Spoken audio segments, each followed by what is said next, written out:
قومی اسمبلی کا اجلاس جاری ہے اور محمود اچکزئی صاحب نے کہا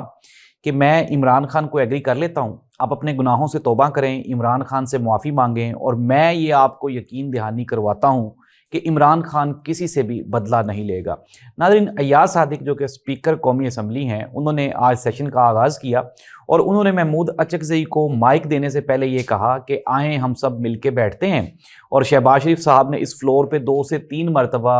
جو اپوزیشن ہے یعنی کہ پی ٹی آئی ہے، اس کو دعوت دی ہے کہ وہ آئیں اور آ کے بات چیت کریں، کیونکہ تمام مسائل کا حل بات چیت کے ذریعے ہی ہے۔ ایاز صادق صاحب نے تو اپنی طرف سے شاید یہ سمجھا کہ وہ پاکستان تحریک انصاف پہ کوئی احسان کرنے جا رہے ہیں اور محمود اچکزئی صاحب کو مائک دے کے اس جو 25 کروڑ عوام ہے اس کے اوپر کوئی مہربانی کرنے جا رہے ہیں، لیکن محمود اچکزئی صاحب نے مائک ملتے ہی اس کو واقعی ترجمانی کر دی 25 کروڑ عوام کی۔ انہوں نے کہا کہ جتنی بھی یہ آئینی ترمیم آپ کر رہے ہیں، یہ ساری کی ساری صرف اور صرف کچھ لوگوں کو بچانے کے لیے ہے، عمران خان کے خوف کی وجہ سے آپ سب کچھ کر رہے ہیں، لیکن جب بھی عمران خان باہر آئے گا تو معاملات پھر وہیں سے شروع ہوں گے جہاں سے ختم ہوئے ہیں۔